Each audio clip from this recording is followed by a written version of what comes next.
ইরানকে ঘিরে চলমান সংঘাতের কারণে বৈশ্বিক অর্থনীতিতে নতুন করে অস্থিরতা তৈরি হয়েছে, যার প্রভাব পড়ছে দেশের অর্থনীতিতে। বিশ্বব্যাপী জ্বালানি সংকট রফতানি বাণিজ্যেও বহুমুখী সংকট তৈরি করছে।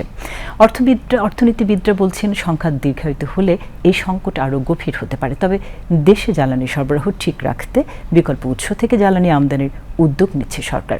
পাশাপাশি উৎপাদনকারী প্রতিষ্ঠানসমূহে সকল ধরনের সহযোগিতা করতে সচেষ্ট রয়েছে। রিপোর্ট সুমন মাহমুদের। মধ্যপ্রাচ্যে চলমান যুদ্ধ পরিস্থিতির প্রভাব ক্রমেই ছড়িয়ে পড়ছে বৈশ্বিক বাণিজ্যে, যার সরাসরি প্রভাব পড়তে শুরু করেছে দেশের আমদানি রপ্তানি বাণিজ্যে।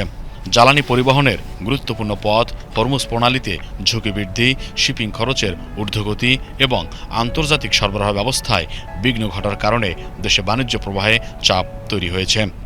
অন্যান্য দেশে তেল একটা সীমিত করে দিয়েছে। বর্তমানে বাংলাদেশের প্রধানমন্ত্রী উনি তেলের দাম বাড়ায়নি, তেলের যে পূর্বের দাম ছিল ওই দামই আছে।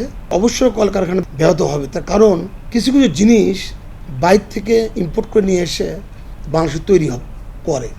এই জিনিসগুলো আপনি ধরেন যে ঘাটতি পড়বে, এই জিনিসগুলো টাইম মতো বাংলাদেশে আসবে না, এই জিনিসগুলো তৈরি করতে সময় লাগবে।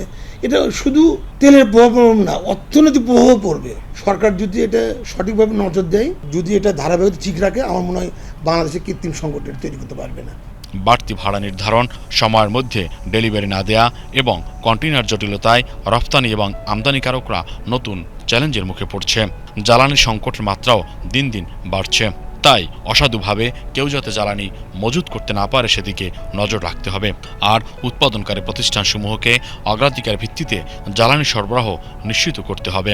বিশেষ করে যারা মিডল ইস্টে আমরা এক্সপোর্ট করি, আমরা এক্সপোর্টগুলো করতে পারছি না, যে কারণে আমাদের বেতন বোনাসগুলো দিতে অত্যন্ত কষ্ট হয়েছে।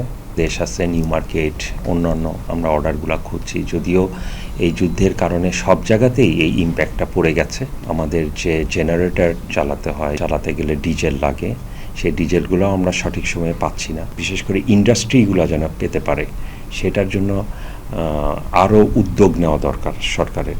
পরিস্থিতি মোকাবেলায় জ্বালানি উৎসের বৈচিত্র্য বাড়ানো, বৈদেশিক মুদ্রা রিজার্ভ আরও সুসংহত করা আর রপ্তানিকারক প্রতিষ্ঠানসমূহকে উৎপাদন ও সরবরাহ ঠিক রাখতে অগ্রাধিকার ভিত্তিতে জ্বালানি সরবরাহ নিশ্চিত করতে হবে মত বিশ্লেষকদের। আমাদের অর্থনীতির মেরুদণ্ড সেটা হচ্ছে কিন্তু জ্বালানি সেক্টরের এটা নিরবচ্ছিন্ন একটা সাপ্লাই চেইন দরকার।